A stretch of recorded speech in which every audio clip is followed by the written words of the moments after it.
The way I got the diamond on my face happened like this. I was sleeping in the back of our hauling truck one night after Pauline shut down our hot dog cart and Ellis closed the merry-go-round and the Ferris wheel. And then, after every one of the stars had blinked out for the night so no one could see, that is when an angel came and kissed me on the cheek. That is the way Pauline sees it. Other folks say different things like, "What a shame, what a shame." I hear them when I am chopping onions and Pauline is frying hot dogs.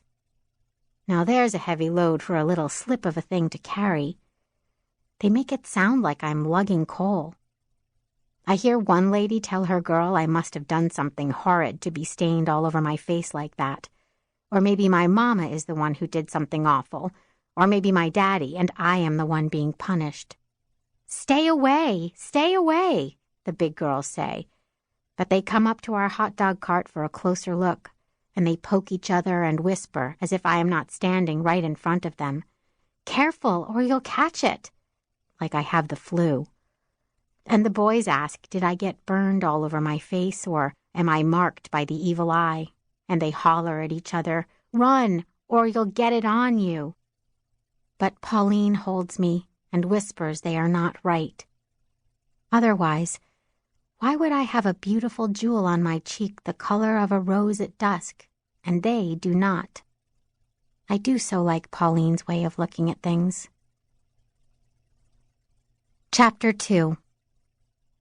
When you have a diamond shining on your face, you have rules about things.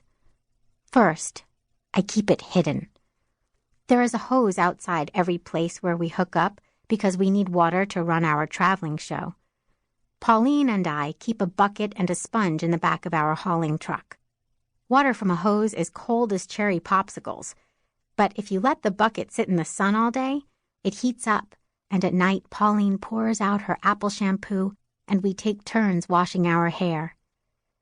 Pauline has a big towel, and she wraps my hair and then combs it out, and I don't yell out much because she is mostly gentle.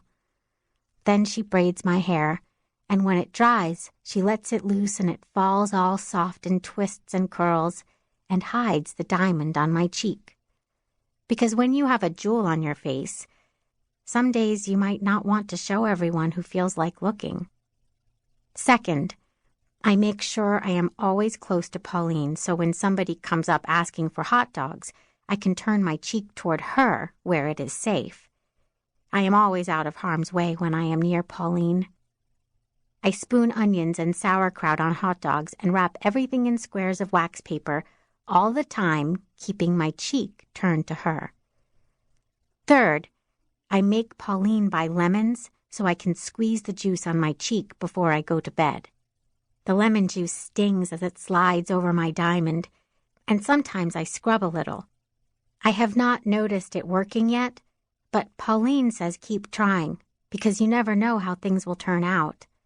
Life is just full of surprises.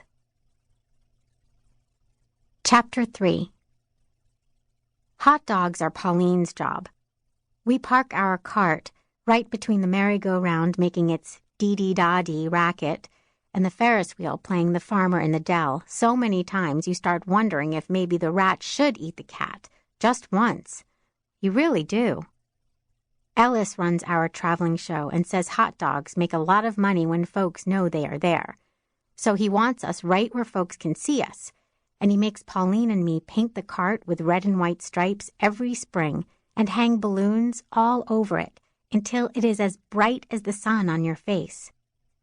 This is especially important since President Roosevelt declared war last December, and young men are getting shipped overseas. This has got Ellis barking at everyone all the time. Business is dried up. Pauline fries up a whole crate less of hot dogs now, but children and mamas and grandmas and grandpas still buy a few, and they smother them with the onions I chop every day until my eyes hurt so much I am sure they are bleeding, and the tears are dripping down, rolling right over my diamond.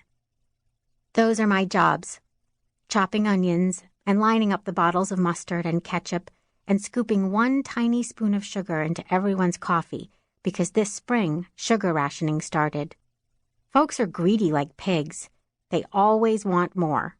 When you can't have something, you want it awful bad.